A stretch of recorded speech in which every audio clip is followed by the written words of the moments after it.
Aloha, everybody. My name is Kaliko Castile, co-founder of Thunderstorm Strategies, president of the Minority Cannabis Business Association, and host of CannabisCMO, your go-to source for insights and strategies for marketing in the cannabis industry. Whether you're a brand, an agency, or a professional working in the industry, our goal is to help you navigate the unique challenges and opportunities of promoting cannabis services and products. Each week, we will bring you expert guests, industry news, actionable tips on topics like branding, social media, content marketing, and more. So if you want to stay in the know and ahead of the curve to grow your business in the cannabis space, make sure that you are subscribing to our weekly newsletter at CannabisCMO.substack.com. Make sure you're following along on LinkedIn, as well as subscribing to Cannabis CMO on YouTube and wherever you listen to podcasts.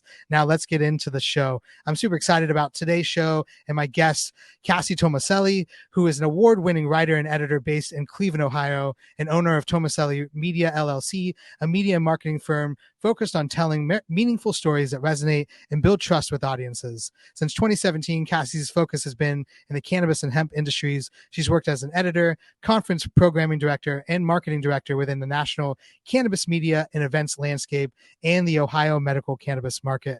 She's also an experienced freelance journalist with bylines and publications such as Martha Stewart, Cleveland Magazine, Agents France Press, AFP, and the Cannabis Business Times. And I'm super excited to have her on the show today to talk a little bit more about cannabis content marketing and her new business. Welcome Cassie. Thank you so much for being here today. Thank you so much for having me, Kaliko. It's so great to connect with you again. Likewise, it was really awesome being able to get to know you in your previous role at Cannabis Business Times, but I'm so excited for you on this new venture as you start your own content marketing business. Can you tell us a little bit about what it is that you're doing and sort of this new business that you're starting? Yeah, absolutely. So, Tomaselli Media LLC is my new little business focused on providing content marketing services, public relations services, and even a little bit of reporting for the cannabis industry and a little bit of outside the industry. Basically, I work to help companies figure out what they can use in-house and outside of their scope to provide quality content to their audience in order to form trust and to build audiences that have a lot of faith in the products that they're delivering.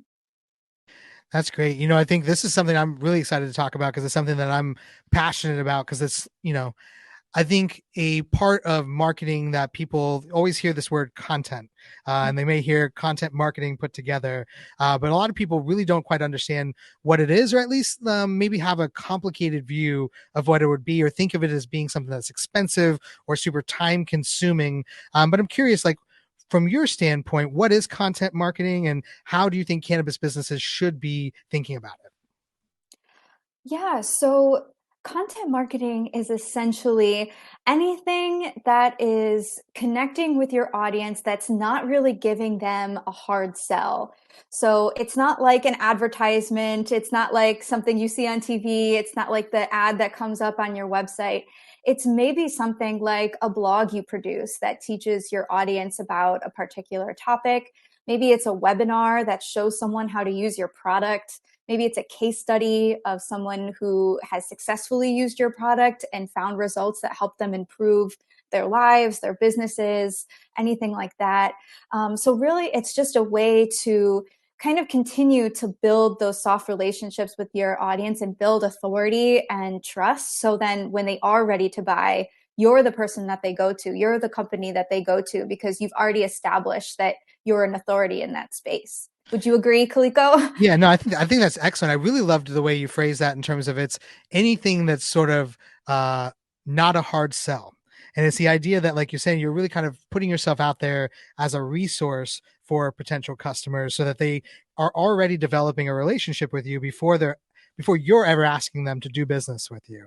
And I think that's, super fascinating for a lot of reasons, right? I think that like this is such a new industry. One of the things I often tell people is like, we're all in the education business. No matter what side of the industry you're in, you really have to be doing the job of educating your potential customer about what it is that they don't know. So like, let's say that, you're a retail outlet and you don't have a content marketing strategy. What would maybe be the first thing that you would tell them to think about, like in terms of identifying potential avenues to already take their knowledge and turn it into actionable content marketing? Yeah, so as you mentioned, cannabis is an education space, and there are people who are coming to the industry, as you know, who are very experienced with cannabis, but maybe they're not experienced with today's cannabis. Or maybe there's someone who's completely new to cannabis entirely. Maybe they have a medical condition that they're looking to treat with cannabis, and they don't even know the first place to start. You know, do I get this vape product? Do I do edibles? Do I try a solventless product? What does that look like? So one thing a retailer can do to form that connection is to educate their audience in a way that shares with them, you know, that kind of content. Think like sharing with them the different facets of terpenes. You know, what is the difference between CBD and THC? These are some very basic examples, but we're seeing a surge in solventless products in the marketplace right now. For example, maybe somebody has been, you know, a pre-roll smoker their whole life and doesn't really know how to consume concentrates. Maybe you provide a guide that helps them understand how to consume concentrates. Or maybe you just share something that's more personable. Maybe if you're located in, you know, a touristy area, maybe you share different places where people can enjoy their cannabis. That's not, you know, making a hard sell of your product. So there's lots of ways to connect with the audience. Those are just a few examples. Yeah, that's great. And even maybe taking a step back real quick, and you talk about connecting with your audience, can you also sort of maybe illuminate how people actually decide who their audience is? I think a lot of people sort of get into the industry and they're like, you know, it's weed. People will buy it. Like whoever wants to buy weed will buy weed. Can you talk a little bit about how defining your audience will also help you define your content marketing strategy and ultimately help lead to more engagement and ultimately more sales? Yeah, absolutely. So I think a lot of cannabis companies get kind of stuck in this idea that you just mentioned, Kaliko, that, you know, if you build it, they will come. But the reality is that people come to cannabis for so many different reasons. You know, maybe they like a brand because they find it's more approachable to younger women, or maybe they find a brand that just doesn't have a harsh element to it that maybe makes them feel more calm.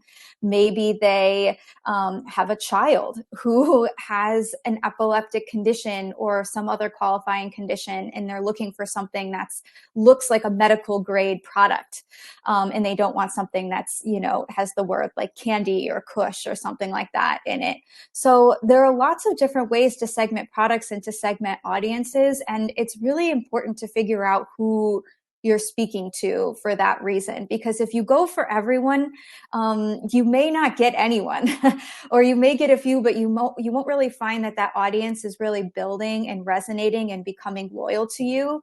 At that point, you know, customers may just be looking for the best deal. You know, as we know, cannabis is being commoditized all the time. You know, prices are shrinking. You know, what keeps people with your outlet?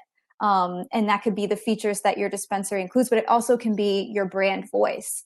You know, how do you speak to your consumers? Do you have a really fun, casual tone? And you know that people who come to your dispensary are going to take a pre-roll and go for a hike and use it as a form of entertainment? Or do you have like a really wellness kind of attribute to your company where you find people who are looking for holistic relief in their everyday life? You know, are you speaking to them?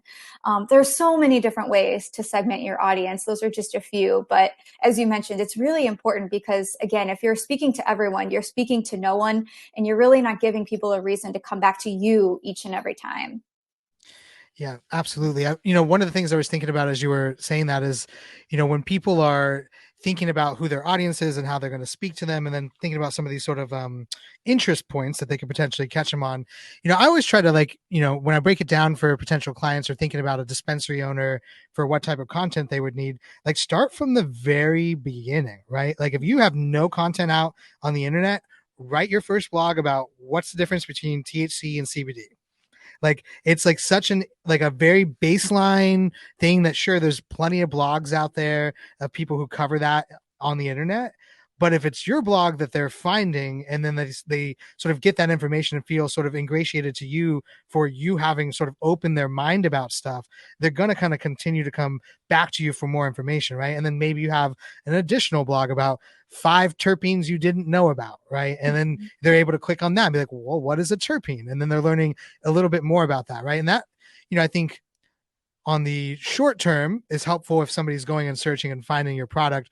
On the long term, those things live on the internet forever.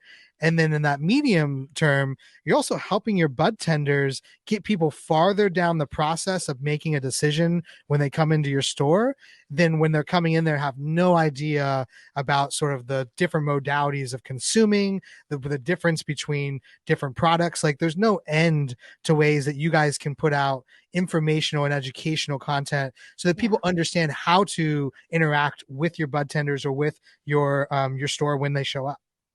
And there are two important follow-ups to that, Kaliko. One of which is that not everybody is going to come to your dispensary having researched that beforehand. So if they search for, they learned that a dispensary opened up in their neighborhood and they Google the dispensary and they go to their website, they may not know anything about cannabis and then walk into your dispensary completely not knowing. But if you're offering them those resources, they might be armed with something before they even enter your doors.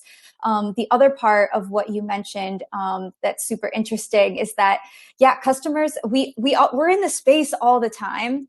So to us, it's like, oh, do people really need another THC and CBD blog? But I think we really underestimate sometimes the level of education that is still required, like the level of basic 101 cannabis education that's still required, not just in new markets, but even in established ones, of people who are still new and kind of coming over to cannabis for the first time. So starting with those basic elements, if you're a dispensary or if you're a brand, I think is so, so important. But then also having those materials also informs your bud tenders and it informs your sales reps. And so the more content that you produce about cannabis, about your business, about your product, the more you're kind of giving them as a tool to help them sell and help them educate outside of your website. Yeah, absolutely. And I feel like, it's, if you're, let's just start talking about blogs specifically, right? I think like, Mhm. for a lot of, cannabis brands that are out there, they're like, oh, I don't know what I would write about. Right. And so like we identified a couple of these sort of basic things, but then there's other sort of very basic elements of a dispensary or, any sort of company that you could start with, right? Like literally a blog about meeting your team, right? A Mhm. different blog for each member of your dispensary staff. Meet the bud tender, right? Here's Sarah, and then give a sort of profile about what they enjoy, what kind of strains they like, what's their favorite extract, right? Because that starts to provide some personality and connection to not only your staff but also the products themselves. So like, oh, I really connect with X, Y, and Z when I go into the dispensary. The fact that I know they like this edible brand is going to like let me try that next time, right? Because it's some of that social proof and helping to sort of do some of that word of mouth business stuff, and also just drawing the human connection with your staff. So I feel like that's another sort of very low hanging fruit that people can start with, is introducing your staff and your brand partners as well, for that matter. Oh, absolutely. Anything that's kind of mission driven with your brand partners or your own company as well, I think is a really great place to provide some valuable content for your audience. So, for example, if you earned a sustainability certification, for example, or you did this big community give back program, or one of your employees was featured in like a 30 under 30 in your local region, if there's something about your company that you want to highlight, that's also another, method to providing content with your audience and then building that connection with them and showing them like who you are beyond just this store down the road that sells cannabis. Yeah, it's great. And I think one of the other things is, in thinking about, I think another problem people sometimes run into is they're like, oh, I don't have staff that can handle this, right? Or like maybe I don't have Yeah. like a writer. But what are some ways in which you would maybe talk to a dispensary owner or any other sort of company of any sort, like when they're sort of really first starting to try to ideate, how would I build a system to start actually producing content if I don't have somebody who's already dedicated to producing content? Any thoughts around that? Yeah. So, in terms of developing a content strategy, I think it's really important to identify what your goals are. Is your goal to raise awareness of a specific product? Is it to raise awareness about your community give back programs and build that community trust? Is it, you really want to highlight your employees and have those loyal customers? Do you want to gain, emails so that you can continue to send them email promotions or text promotions or what have you? So I think it's really important to figure out what your goal is and then figure out, what types of content would you want to put out there to help satisfy that goal? Do you want to put out a blog? Do you want to put out a webinar? Do you want to put out, social media content that's highly optimized? All of those types of things. If they don't have someone who's at the ready, it's pretty, it's I would say that you can hire someone like yourself, Kaliko, or someone like me to kind of help you map that out. But if you don't have the budget for that at the moment, I always find that there are just some really simple things that can be really effective as long as there is a strategy behind them. So for example, if you want to share a case study with a customer, for instance, maybe you just do a Q&A with them. Maybe you just email them, you send them 3 questions, have them answer that and have someone post that to your website. I find that that's kind of like a really low hanging or fruit way to produce some content on your website. And I would just ask your staff to see who might be interested in kind of spearheading that. And making somebody a champion of that effort and just making sure that they're updating you along the way with how that's going. In terms of metrics as well, because if you're taking someone's time away from something, you want to make sure that, the juice is worth the squeeze. So making sure that you have KPIs in place to make sure that that effort is successful is another way to make sure that that can be something that has longevity in your company. Did that answer your question? Yeah, no, I think it's super important that like we continue to underline the importance of having a cohesive and organic strategy, right? And that you have goals set there, that you have KPIs that you're actually trying to meet, that you're measuring sort of your success and really trying to evaluate whether it is worth, the juice is worth the squeeze on that. And I think that like, all too often people feel the need to just be producing content, period, with no real strategy and never feeling like they're making any progress because they know there's so much more that they could be doing.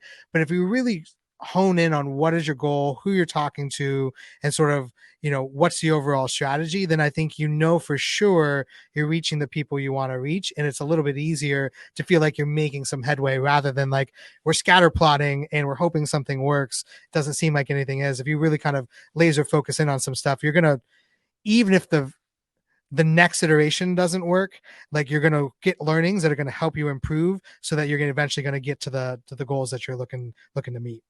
Yeah, absolutely. I think that's such a great point, Kaliko. And I think also, it's important to establish, workflows for those types of projects also, and make sure that they are part of your day to day. And they're not just this one thing that you do just in case you have time for it.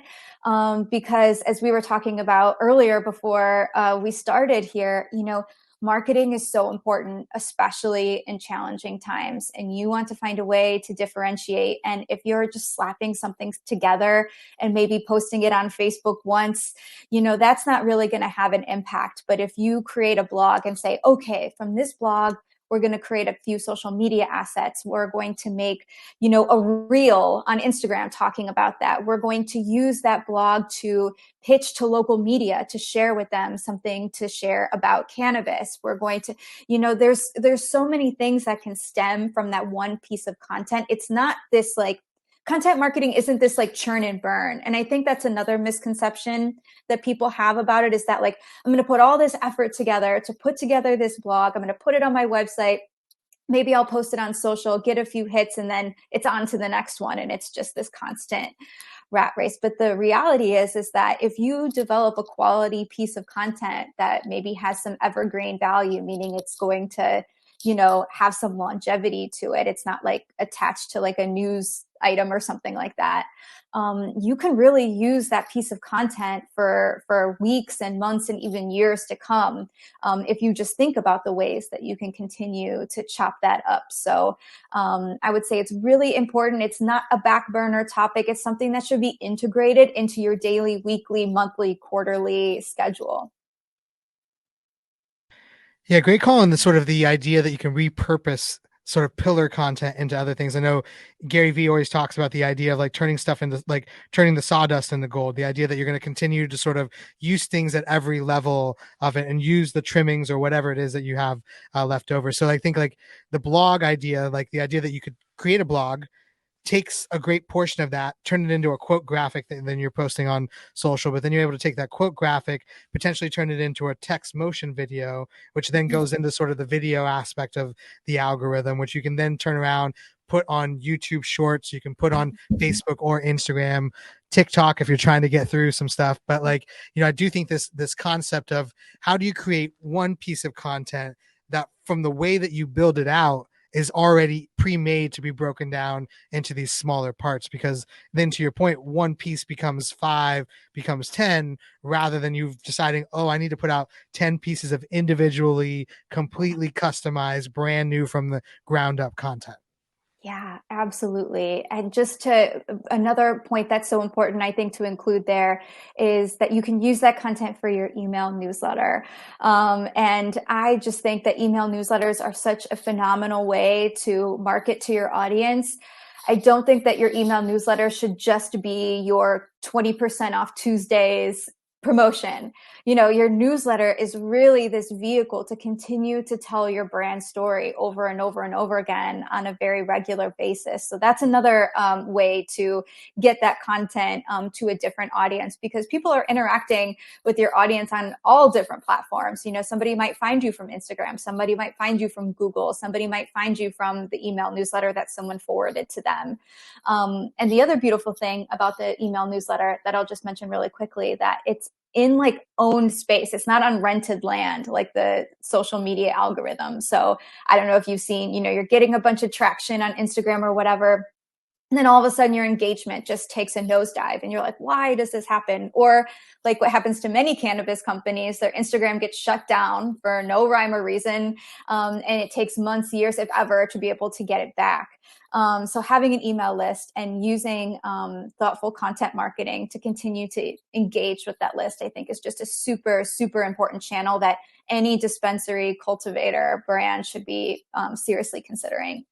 Yeah, I appreciate you leading us into sort of the email side of it. I know you have an email newsletter that people can sign up for, and you've been putting out actionable tips that people can actually be able to take away and help to build out sort of their content marketing strategy. But I love what you've been saying. You said about the sort of rented land aspect, and I was having this conversation in a client call recently that, like, email is really the insurance plan against what you do on social, right? Yeah. And so many people are like, well, what am I going to do if I get shut down on social? I said, just don't even think about it, because just accept the fact that you're likely going to get shut down on social and build a backup plan. And that backup plan, which really ends up being the ultimate first, I think the first line of defense for a lot of people when it comes to marketing, when you're a dispensary, for instance, is that email list, right? I think, your email list is gold. That's access to all of the people that are interested in your stuff. And like you said, can't be just randomly taken away from you on a whim. And so I do think the more that you can do to build up sort of that the email list, but also make sure that what you're talking about,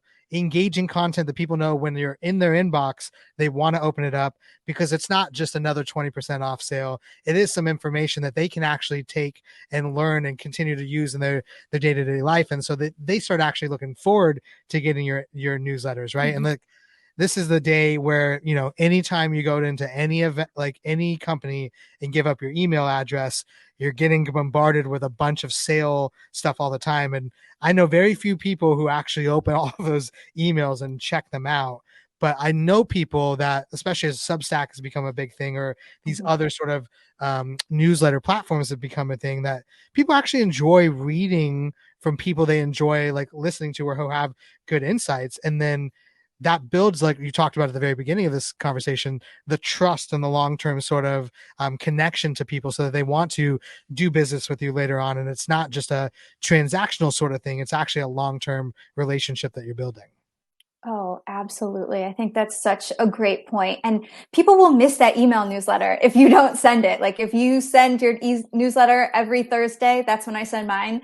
If you skip a week, you'll hear about it from your audience. They'll be like, hey, where was that? I was looking forward to that tip, or, employee spotlight or what have you. So that's really important. And I think that leads me to the next thing, is just making sure that you're sticking to a schedule if you are sending out an email newsletter, so that way people know to expect it. That's just another way to help increase engagement.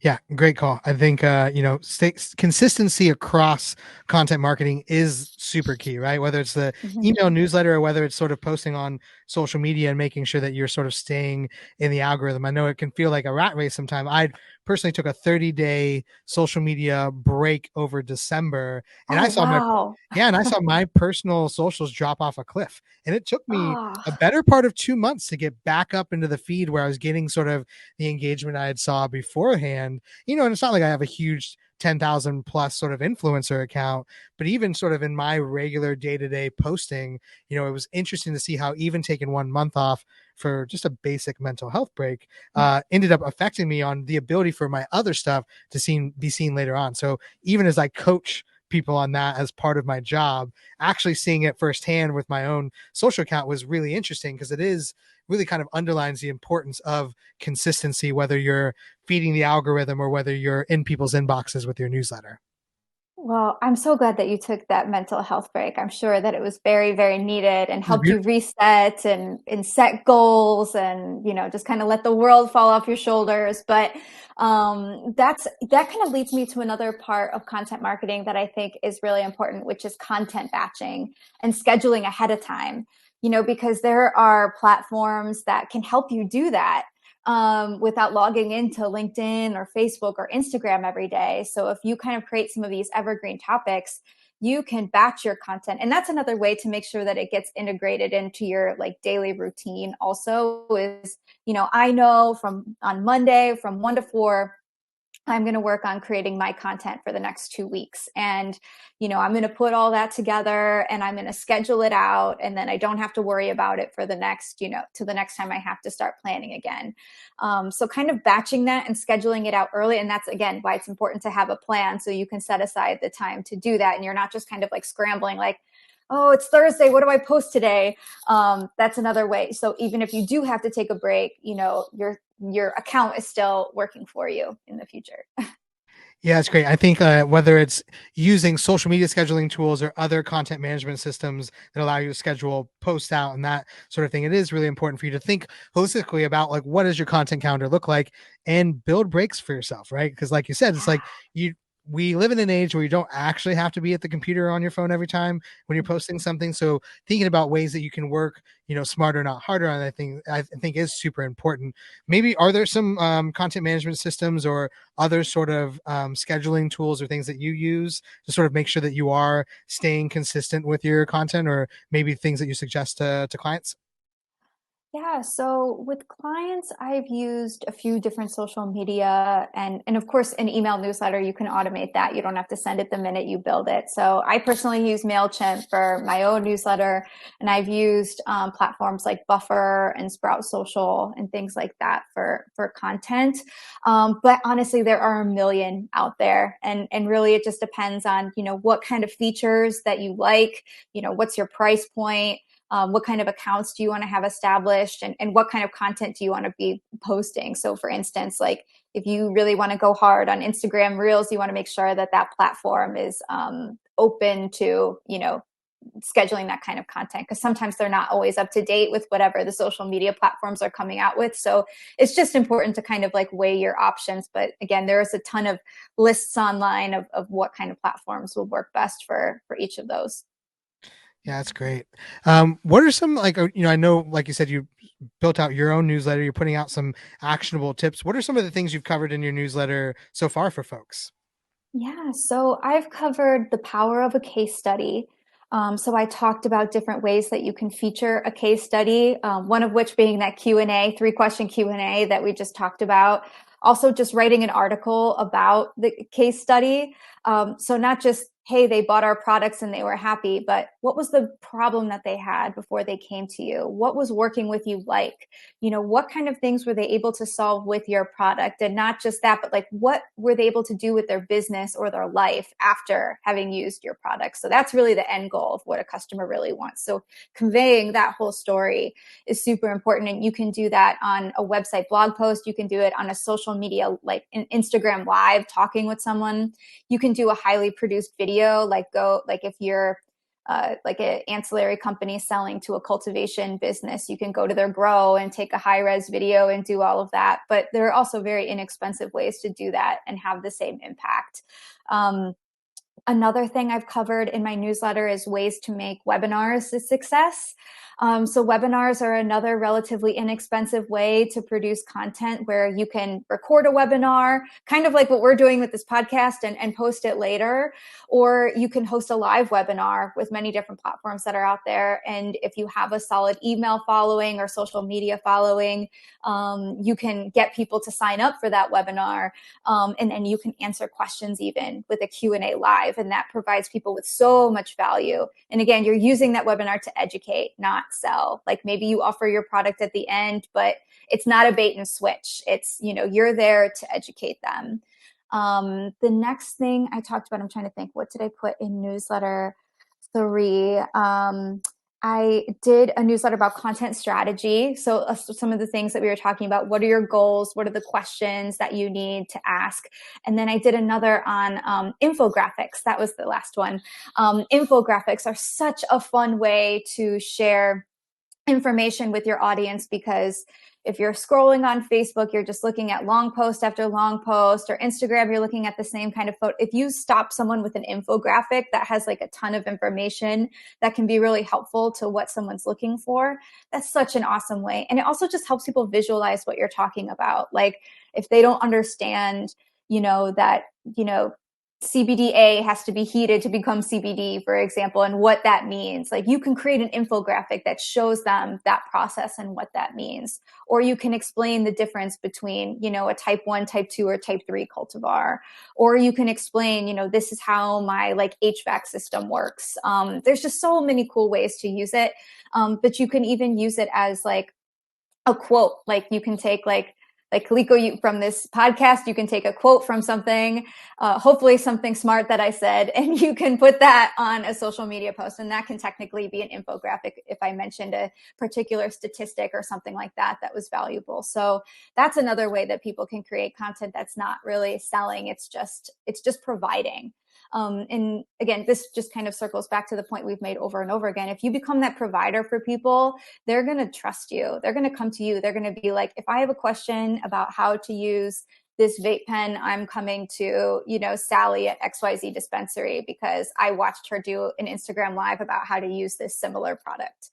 So yeah. Yeah, I love that. And one of the things I was also wanted to touch on is sort of like video content marketing, right? Because we talked about it through this like webinar thing and how that can be chopped up into sort of other types of content, and with sort of what other people have called the TikTokification of social media, right? It's sort of like all of these short form reels content and that sort of stuff. Like, can you sort of talk about any of your thoughts about sort of where things are headed as it relates to video content marketing, and how people can really be setting themselves up to be strategizing and creating video content that also can be pared down and repurposed as well? Yeah, absolutely. You're totally right. There is a TikTokification. Is that the word you used? I like that word. Of the social media industry. And yeah, everyone from YouTube to Instagram to Facebook and even Twitter, they're kind of creating these short form reels, because when people see something moving, it's like they don't have to work as hard to digest it. And it's more entertainment value for them, but it can also be very educational. But I want to mention that this video content doesn't have to be super high tech. It can be you with your iPhone doing a tour of the dispensary and highlighting three of your favorite spots in the dispensary, like 3 different kiosks that you want to make sure that people check out the next time they come. Or maybe somebody is just using their face with a video or with an iPhone and with like one of those circle lights to give them a good lighting, talking about, the 5 benefits of, terpinolene or something like that. And you can use that to put in not just a reel, but maybe you can repurpose that backwards. You can use that and you can turn that into a blog that sits static on your website, or maybe you can just post that video to your website and have another content repository there that doesn't get taken away from, the social media powers that be that decide that sometimes cannabis can't be on there. But yeah, I would say that it's definitely up, it's ramping up, but it can be very approachable. In fact, it's even better if it's approachable, because that's really you and your personality and the voice and tone of your business approaching the customer. And that's really what's forming the connection. People may be impressed by a super high quality video that includes like drone footage and this and that, but they also really appreciate just the ability to feel like they're talking to someone, when they're asking a question in your DMs or something like that. I think that's a super important point in terms of like the idea that when you're creating content, doesn't always have to be the over superly highly produced stuff. That sometimes the best stuff is really behind the scenes footage. And I think a lot of people kind of undervalue the power of Instagram stories, right? Because Instagram stories is something, of course, it goes away in 24 hours because they were trying to knock off Snapchat at the beginning.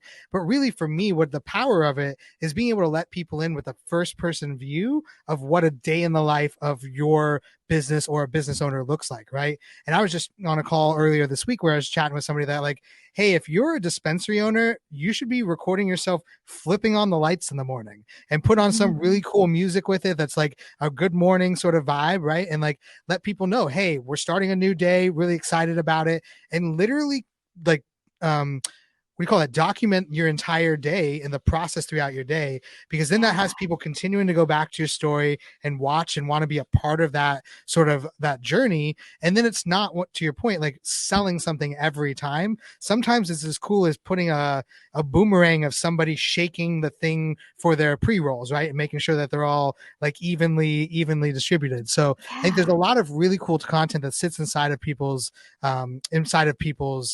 businesses. They just need to tease them out and then think about how you can utilize things like Instagram stories to really let people behind the scenes and without having to have the high production value and invest in all of the money of doing the video content. And then the other thing I would say is really valuable from the Instagram stories side is you can click that little button and see who's watching your story. Right. And then you can see where is that drop off? How long are people watching my stories? What are the things that are most interesting? And not only can you then DM those people and say, hey, thanks so much for watching our story. Here's a special little discount or a special something to show our appreciation, right? Which shows that more one-to-one thing. But then also it shows you like if this content's doing well organically through our story, maybe what we need to do is download that video and put it out as a reel, right? So it's like using your stories as a place to really be a proving ground or a testing ground for future content as well.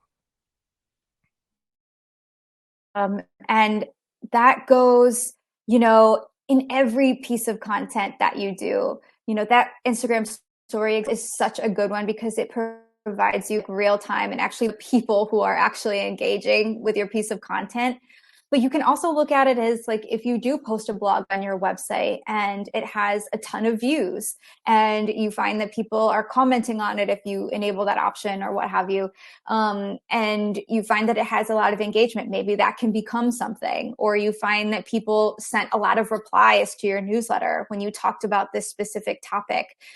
Maybe that should become more of something. And so that's why it's really important also, as we were mentioning earlier, to have those key performance indicators that you're looking at and being like, how do we determine if this is doing well or not? And how do we determine whether or not to keep doing this, to stop doing this, or to do more of this?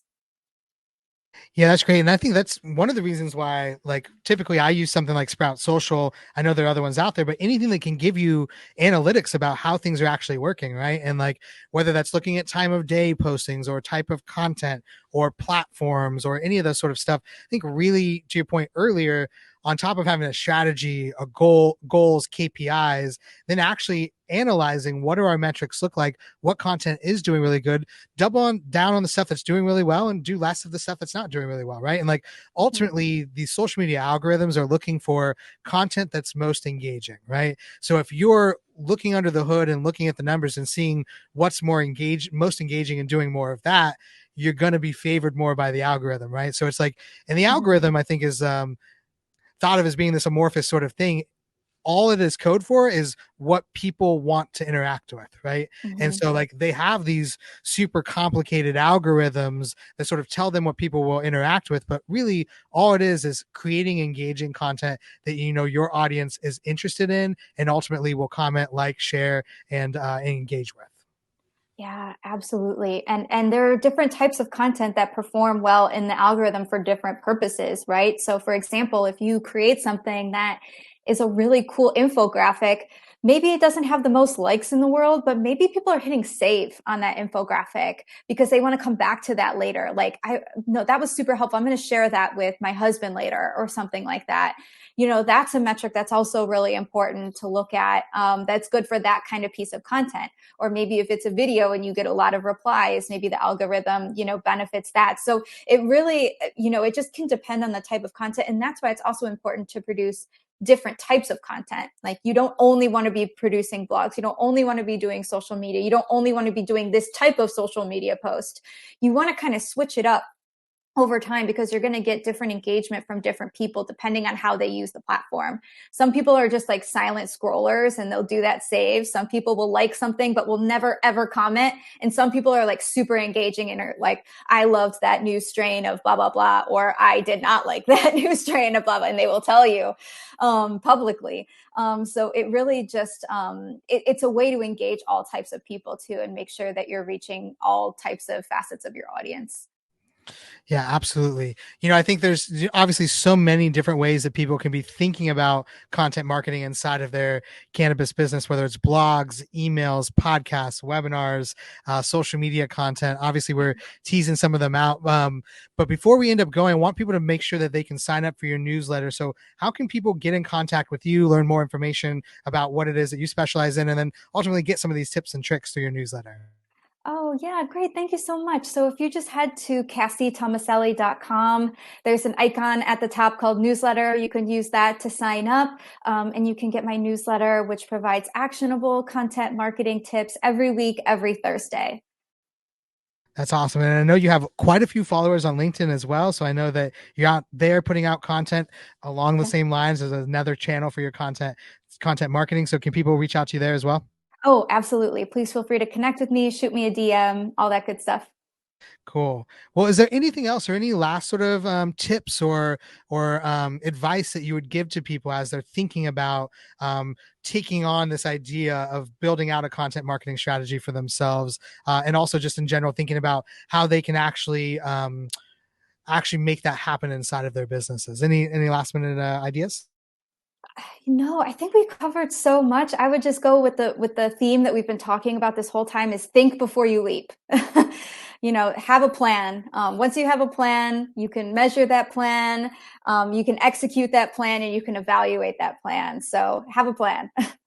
Absolutely. Well, please make sure that you guys are going to CassieTomaselli.com, sign up for her weekly newsletter so you guys can make sure that you're getting actionable tips. We'll make sure that we are putting more tweets out about this and promoting the events or the future podcast. But make sure that you guys are subscribed to our LinkedIn page, to our CannabisCMO.substack.com newsletter, as well as our YouTube and podcast channels everywhere. Cassie, thank you so much for joining us, and thank you so much for spreading some more information and knowledge for the cannabis marketing world. Awesome. This was so much fun. Thank you so much for having me, Kaliko. Great to see you. So much appreciated, and good luck on your new venture, and looking forward to working together in the future. Appreciate it, Cassie. Have a great day. You too. Aloha, everybody.